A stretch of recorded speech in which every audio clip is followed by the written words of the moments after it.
میرے ذہن میں وارث صاحب کے اسٹاف کا خیال تک نہیں آیا کیونکہ میں ان دنوں بہت مصروف تھی۔ ہیلو، میں نے فون اٹھایا۔ نمرہ احمد بات کر رہی ہے؟ کوئی آدمی تھا۔ جی کون؟ میں وارث نصیر بات کر رہا ہوں، مجھے آپ سے بات کرنے کو کہا گیا تھا۔ آپ سوچ سکتے ہیں کہ میں اس وقت کس کلاؤڈ نائن پر تھی؟ یہ بالکل ایک خواب تھا جو حقیقت بن گیا تھا۔ میں سوچ بھی نہیں سکتی تھی کہ وہ خود مجھے کال کریں گے۔ میں نے بظاہر بڑی سنجیدگی سے سلام کہا، لیکن اندر سے میرا سانس بالکل رک گیا تھا۔ ایک بہت مہذب تمہید کے بعد وہ مدعے پر آئے۔ میں آپ کے چچا سے ملنا چاہتا تھا۔ یس آف کورس، ہو جائے گا، میں کروا دوں گی، کوئی ایشو نہیں ہے۔ مجھے یاد ہے کہ میں ایسا ہی کچھ کہے جا رہی تھی، پھر خیال آیا کہ پوچھو انہوں نے ملنا کیوں ہے، کیونکہ ایسے ہی کسی کی ملاقات تو ارینج نہیں کروائی جا سکتی۔ جواب میں جو آئیڈیا انہوں نے مجھے بتایا اور جس پروجیکٹ پر وہ کام کرنا چاہ رہے تھے، اسے سن کے میرے منہ سے بے اختیار سبحان اللہ نکلا۔ اللہ بعض لوگوں کو کیسے زرخیز ذہن دیتا ہے، وہ کیا سے کیا سوچ لیتے ہیں۔ ان کا آئیڈیا اتنا زبردست اور نیک تھا کہ میں جو یہ سب کچھ فین موومنٹ میں کر رہی تھی، اب پورے دل سے اس کار خیر میں حصہ ڈالنے میں دلچسپی لینے لگی۔ ان کے پاس ایک میگا پروجیکٹ کا آئیڈیا تھا جو مغرب میں پھیلے اسلام فوبیا سے متعلق تھا۔ میں نے ان سے وعدہ کر لیا کہ میں اپنے چچا سے ان کی بات کروا دوں گی۔ اب مرحلہ ہے چچا جان سے بات کرنے کا۔ وہ وارث صاحب کو نہیں جانتے تھے، میں نے تعارف کروایا، اچھی طرح بریف کیا وہ کون ہے، ان کی کریڈٹ پر کتنے بڑے کام اور کتنی کتابیں ہیں۔ میرے چچا کافی امپریسڈ ہوئے۔ پھر میں نے ان سے کہا کہ وہ ایک دفعہ وارث صاحب سے مل لیں اور ان کا آئیڈیا سن لیں۔ چچا نے مجھ سے پوچھا کہ آئیڈیا ہے کیا؟ میں خود بتا دیتی، لیکن میرے الفاظ میں وہ تاثیر نہ تھی جو وارث صاحب کے الفاظ میں ہونی تھی۔ میں نے کہا کہ وہ خود اپنا آئیڈیا ڈسکس کریں گے۔ چچا نے مجھ سے وعدہ کیا کہ وہ وارث صاحب سے ضرور ملیں گے۔ اس ملاقات کو ممکن بنانے میں مجھے 2 ہفتے لگے۔ یہ میرے کام کے لحاظ سے اہم ترین 2 ہفتے تھے۔ میں ہر چیز کو ایک ساتھ اختتامی مراحل میں لے کر جا رہی تھی۔ میرے کام کرنے کے بھی مخصوص اوقات اور مخصوص موڈ ہوتے ہیں۔ اگر کوئی کام میں مخل ہو تو مجھ سے کام نہیں ہوتا، اور پھر سارا دن کام نہیں ہوتا۔ اب یہ ہونے لگا کہ ادھر میں کام کے لیے بیٹھتی، ادھر وارث صاحب کی سیکرٹری کا فون آ جاتا کہ ملاقات کا کیا بنا، کون سا دن سوٹ کرتا ہے۔ میں ساتھ ساتھ یہ معاملات بھی کوارڈینیٹ کر رہی تھی۔ کبھی کبھی میرے چچا بھی درمیان میں ٹائم دے کر ٹائم نہ دے پاتے۔ مجھے اس بات کا شدید اسٹریس ہونے لگا، کہیں میں شرمندہ نہ ہو جاؤں۔ ہر دفعہ جب وارث صاحب سے بات ہوتی تو ان کے پاس اس پروجیکٹ سے متعلق نئے سے نیا آئیڈیا ہوتا۔ میرا اسٹریس بڑھنے لگا، میں خود کو ایک بوجھ تلے محسوس کرنے لگی۔ یہ ایک بہت نیک کام تھا جو ہو سکتا تھا اگر میں ان دونوں صاحبان کی ملاقات کو میس اپ نہ کرا دوں۔ مجھے بار بار لگ رہا تھا کہ میری کسی مس کمیونیکیشن کی وجہ سے کوئی مسئلہ نہ ہو جائے۔ بالآخر وہ دن آ گیا جب وارث صاحب اور چچا جان کی ملاقات ہونی تھی۔ چچا نے مجھے کہا کہ تم بھی ساتھ آنا، لیکن میں کاموں میں اتنی پھنسی ہوئی تھی کہ میں نہیں جا سکتی تھی۔ البتہ میں نے ان سے کہا کہ میں آپ کی سیکرٹری سے کہوں گی کہ درمیان میں مجھے بھی لائن پر لے لے۔ وہ ایسا ہی ہوا۔ انکل کے سیکرٹری نے مجھے کال پر لیا اور فون میز پر رکھ دیا۔ میں کچھ کہنا نہیں چاہتی تھی، میں صرف سننا چاہتی تھی کہ انکل کو وارث صاحب کا آئیڈیا پسند آتا ہے یا نہیں، اور وہ سنجیدہ ہیں اس پر کام کرنے کے لیے یا نہیں۔ یہ بات مجھے بعد میں کوئی نہیں بتا سکتا تھا، نہ انکل، نہ وارث صاحب، نہ ان کا سیکرٹری۔ میں ان کے پہلے الفاظ سننا چاہتی تھی۔ ملاقات سے پہلے میں نے وارث صاحب سے 2 بار بات کی اور انہیں کہا کہ انہوں نے ملتے ساتھ ہی اپنا آئیڈیا اور اس طرح سے بیان کرنا ہے، کیونکہ چچا لمبی تفصیلات سے بور ہو جاتے ہیں۔ انہوں نے میری بات سے اتفاق کیا۔ مجھے وہ دن آج بھی یاد ہے، کیونکہ اسی دن کے بعد سے وہ 2 حرفی لفظ میری زندگی کا حصہ بنا۔ میں اپنی اسٹڈی ٹیبل پر بیٹھی تھی، ساتھ ساتھ اپنے کام بھی کر رہی تھی اور کانوں میں ایئر فونس ڈالے ان کی گفتگو بھی سن رہی تھی۔ کال آن تھی اور مجھے سینکڑوں میل دور چچا کے آفس میں ہونے والی وارث صاحب سے ملاقات سنائی دے رہی تھی۔ چچا کی سیکرٹری سے صرف ایک غلطی ہوئی، وہ وارث صاحب کو یہ بتانا بھول گیا کہ میں بھی لائن پر ہوں۔ وارث صاحب آئے تو چچا نے ان سے سلام کہا۔ دونوں کے درمیان حال احوال کا تبادلہ ہوا۔ میں مسکراتے ہوئے کی بورڈ پر انگلیاں چلاتے ہوئے گفتگو سن رہی تھی۔ وارث صاحب ان کو بتانے لگے کہ وہ کون ہے، اور پھر وہ بتاتے گئے میں کہاں پیدا ہوا، میں کہاں سے پڑھا، میں نے کتنی کتابیں لکھی، میرے فیس بک پر کتنے فالوورز ہیں، میں فلاں ملک کے صدر سے ملا تو اس سے میری کیا بات چیت ہوئی، میں اس بڑے آدمی کے ساتھ بیٹھا تو میں نے اسے یہ آئیڈیا دیا۔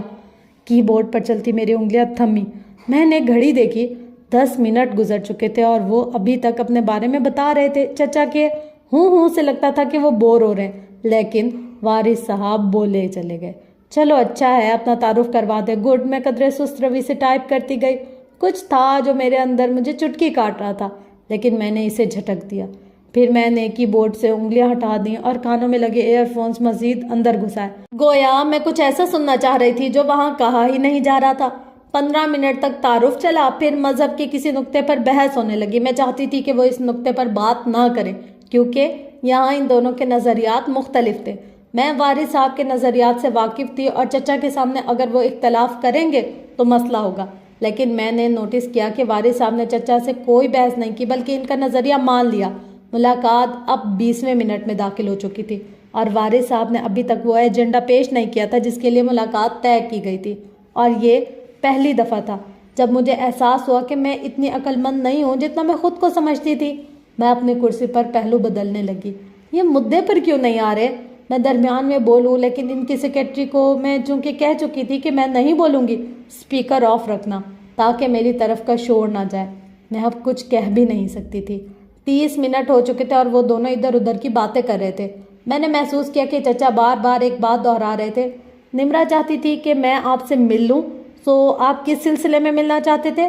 اور پھر وارث صاحب بالآخر مدعے پر آئے۔ مجھے دراصل آپ سے ایک فیور چاہیے تھا۔ میں اپنے بزنس کو ایکسپینڈ کر رہا ہوں، مجھے آپ کے شہر میں ایک گرینڈ اوپننگ کرنی ہے اور تب مجھے احساس ہوا کہ ہر چمکتی چیز سونا نہیں ہوتی۔ مجھے احساس ہوا کہ ہر ایک کو 2 حرفی یس کہنے کے بجائے 2 حرفی نو کہنے کا آرٹ سیکھنا چاہیے۔ اگلے 10 منٹ تک وارث صاحب اپنا ایک ذاتی فیور مانگتے رہے، چچا ہوں کہہ کے سنتے رہے۔ پھر آخر میں انہوں نے شائستگی سے اچھا دیکھتے ہیں مجھے ابھی کہیں پہنچنا ہے کہہ کر نشست برخاست کر دی۔ ملاقات ختم ہوئی اور میں اپنے کمرے میں بالکل چپ چاپ بیٹھی ہوئی تھی۔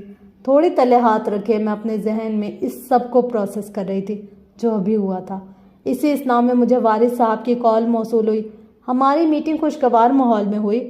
مجھے معلوم ہے مجھے ان کے اسٹاف نے لائن پر لے لیا تھا۔ میرا لہجہ سنجیدہ تھا۔ اوہ، وہ ایک لمحے کے لیے خاموش ہو گئے۔ پھر تو آپ کو معلوم ہوگا، پھر ہلکی پھلکی ملاقات تھی، اچھی رہ گئی۔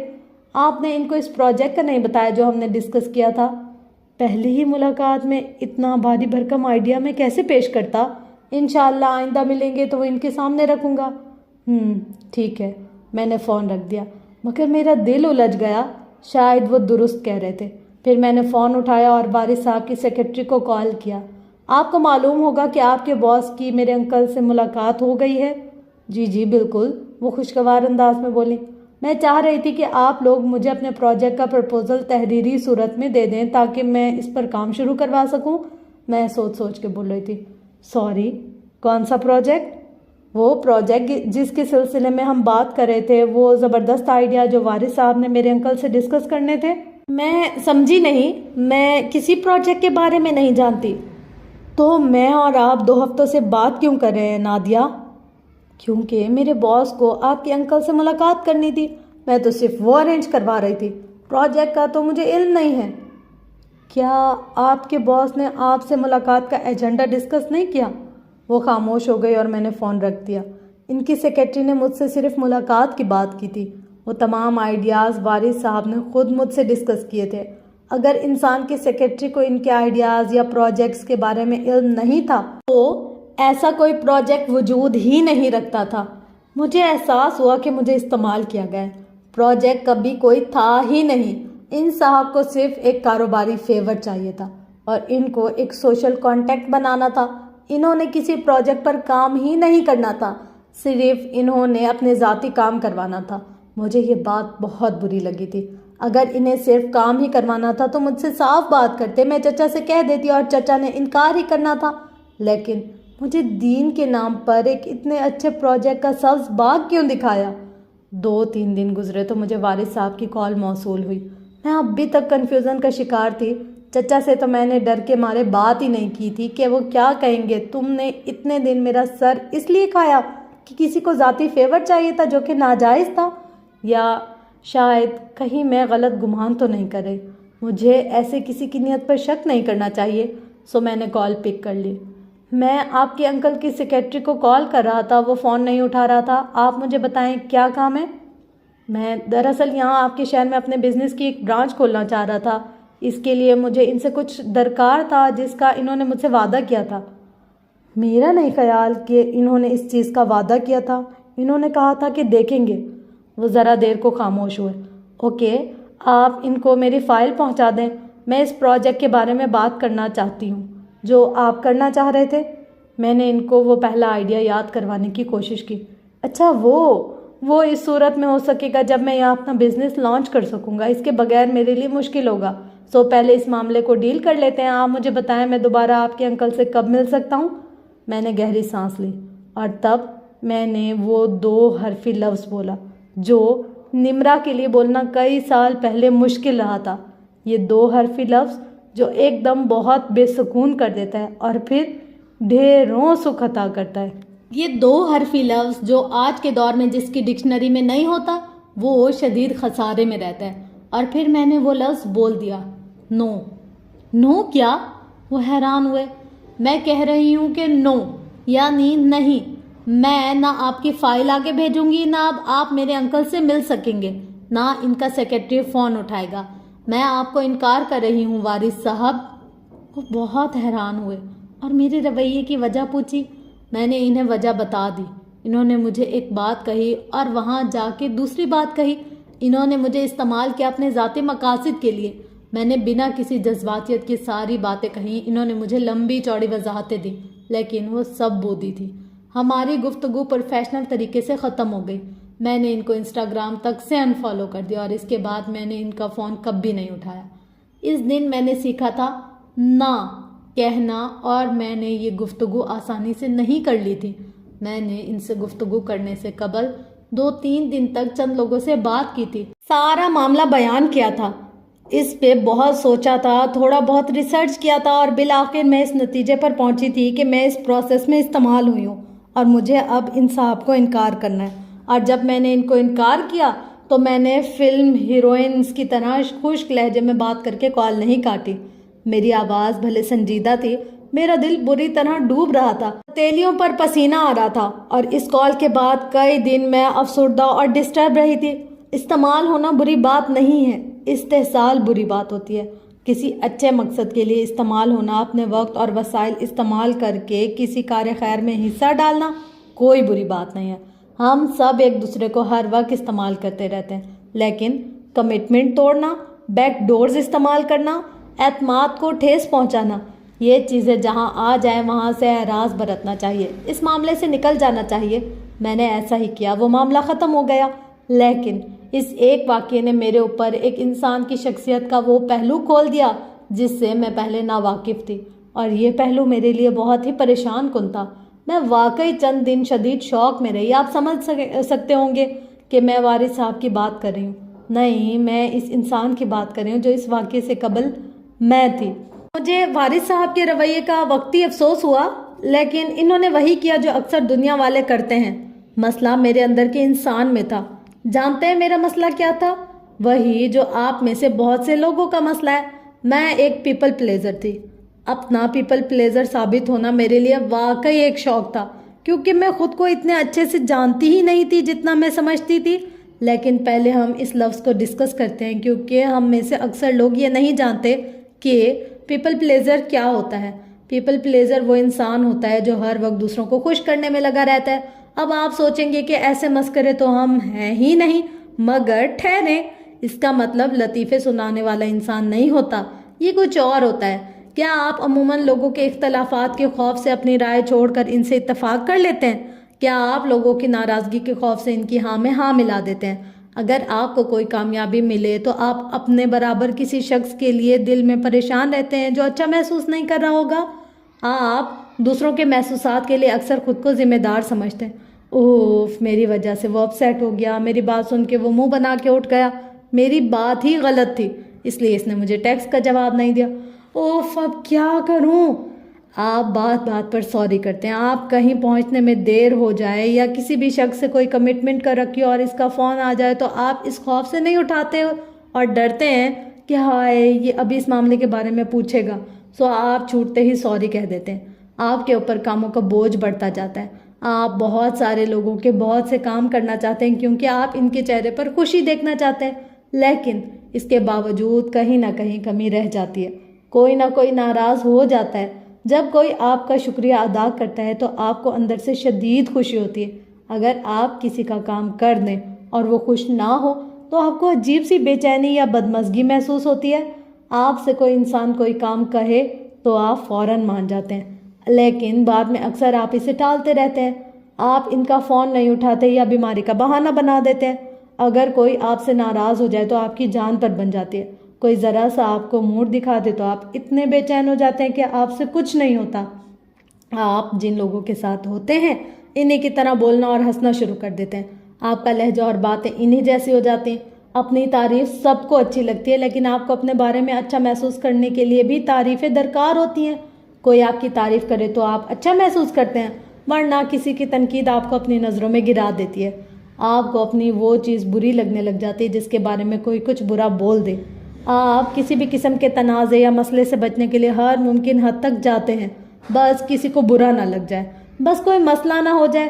اور جب آپ کو کسی کی بات بری لگتی ہے تو آپ بتا نہیں سکتے، کم از کم درست وقت اور درست جگہ پر شخص کو تو نہیں بتا سکتے جس نے آپ کو دکھ دیا ہو۔ یہ ہوتا ہے ہر ایک کو خوش کرنے والا شخص۔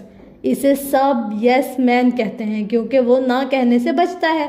یہ ہوتا ہے پیپل پلیزر۔ ضروری نہیں ہے کہ یہ ساری خصوصیات آپ میں یا ہر ایک پیپل پلیزر میں ہو، لیکن اگر ان میں سے آدھی بھی کسی انسان میں ہیں تو وہ لوگوں کو خوش کرنے کے ایک ایسے چکر میں پھنسا ہے جسے توڑے بغیر اس میں سے نکلنا ناممکن ہے۔ اوپر بیان کردہ میرے قصے میں میری غلطی کیا تھی؟ اس غلطی کو سمجھے بغیر ہم آگے نہیں بڑھ سکتے۔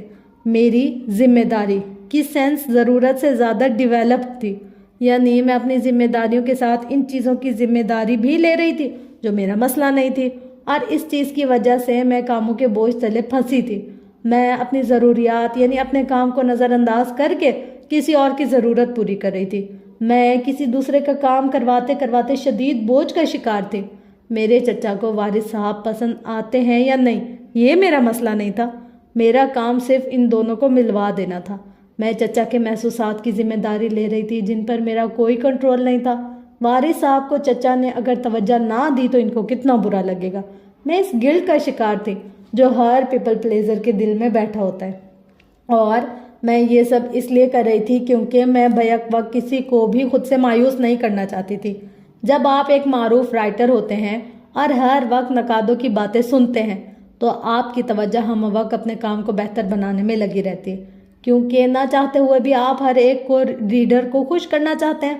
جہاں مجھے میری رائٹنگ نے بہت کچھ عطا کیا، وہاں اس نے مجھے کسی حد تک پیپل پلیزر بھی بنا دیا۔